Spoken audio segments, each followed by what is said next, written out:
Kasunod nga po mga idol ng patuloy at dere-derechong talo ng Detroit Pistons, aminado nga po ang mga analyst na nasasayang dito ang talento ni Cade Cunningham sa kanilang kupunan. Yan naman ang ating unang storya dito. Nasasamahan ko na rin ang balitang nasa trade list na nga official ng Golden State Warriors si Andrew Wiggins at ang balitang nag-react na sa LeBron James sa kumalat na trade ni Kevin Durant papunta sa Los Angeles Lakers. Kaya mga idol, tara, halina't alamin natin ang buong detalye nito.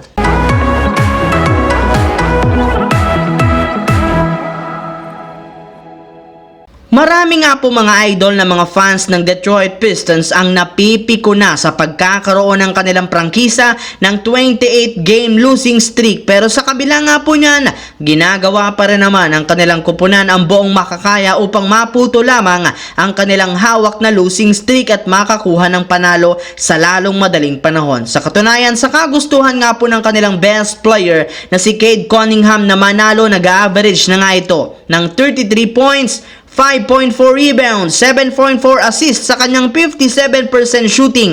Ang kaso lamang, hindi pa rin ito sapat para makakuha sila ng panalo. Kaya dahil dyan, siya na nga ang kauna-unahang NBA player na nakagawa ng ganyang kalaking stats nang hindi man lang nakakasungkit ng panalo. Kaya dyan palang malinaw ang sinabi ni Kendrick Perkins, sayang lamang ang talento ni Cade Cunningham sa Pistons, gayong wala man nga pong tumutulong sa kanya. Pero kahit nga ganoon, mismo si Cade Cunningham na rin naman ang nagsabi na wala siyang balak mag-request ng trade sa Detroit Pistons. Samantala, pumunta naman tayo sa ating pangalawang storya dito sa balitang inilagay na ng Golden State Warriors si Andrew Wiggins sa trade list. Ayon nga po mga idol, sa inilabas na balita ni Tim Kawakami ng The Athletic, open na nga ang Golden State Warriors na i-offer sa trade ang kanilang superstar na si Andrew Wiggins. Kahit man nga meron itong malaking kontrata, hindi rin naman ito magiging hadlang para ipamigay nila ito sa ibang team, gayong sobrang lumamya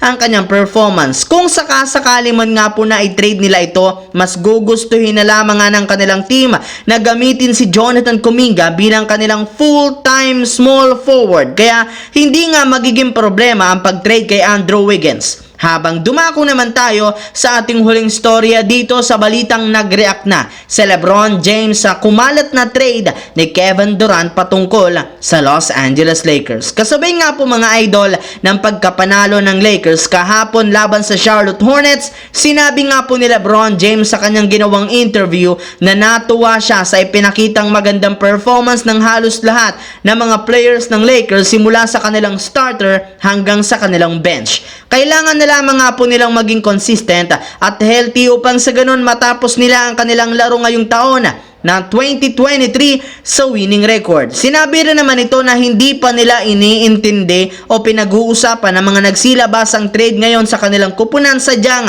napawaw o nabigla lamang nga siya sa kumalat na trade rumor sa social media patungkol sa pagpunta ni Kevin Durant sa Los Angeles Lakers, gayong hindi rin naman niya ito ine-expect. Isa pa, mas nakafocus pa rin naman sila sa pag-rebuild o pag-build ng chemistry at pagpapa-improve ng kanilang ginagawang play. Marami pa nga silang dapat kailangan at baguhin at i-improve na play, kaya eto nga ang pinagtutuunan nilang pansin para sa kanilang susunod na laro ngayong season.